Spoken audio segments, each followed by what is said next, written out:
And just today, he also said the US would start doing land strikes in Mexico against the drug cartels. Here he was on Fox News.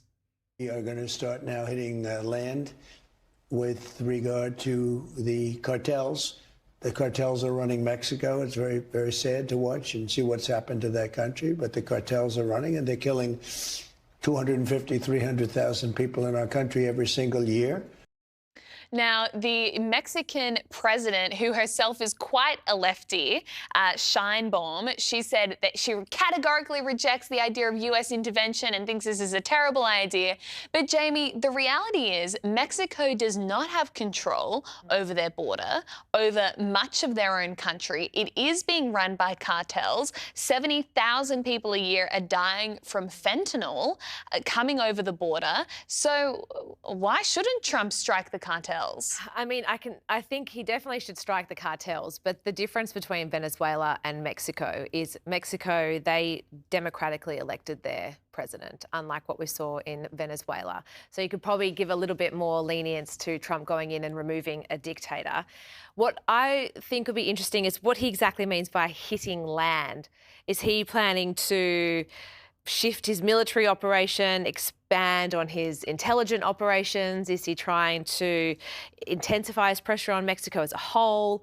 That's what's going to be, I'm interested to see what his words mean by saying hitting land. Well, we did see in Nigeria, after all of the Nigerian Christian persecution stuff reached its height, the Trump administration did strike some of the Islamists in the north that were terrorising Christians. And so there is precedent for this. This is, of course, how they started in Venezuela, targeting the drug boats. So what do you think, Kel? Do you support it? This is my guess. My guess is they would do targeted airstrikes. They're not going to send in ground troops or anything like that, but really precisely targeted airstrikes. My assumption is they've got very good intelligence, so they know exactly where these cartel headquarters are, and they can strike them with missiles that even the cartels haven't ever noticed before, and do a lot of damage.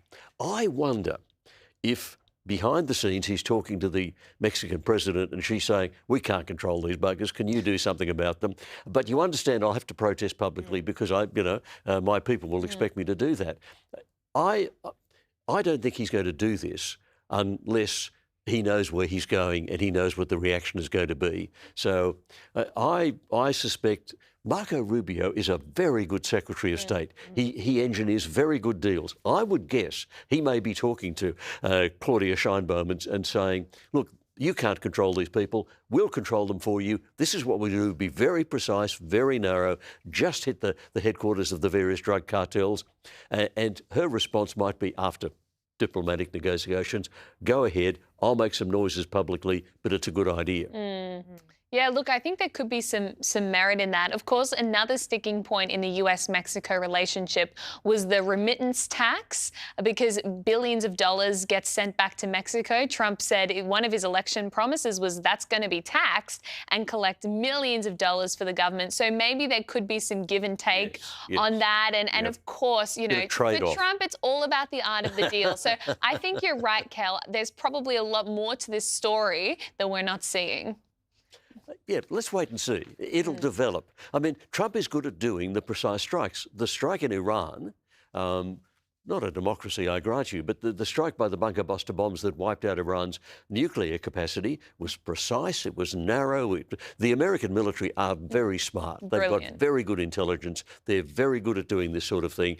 So I think he's got options.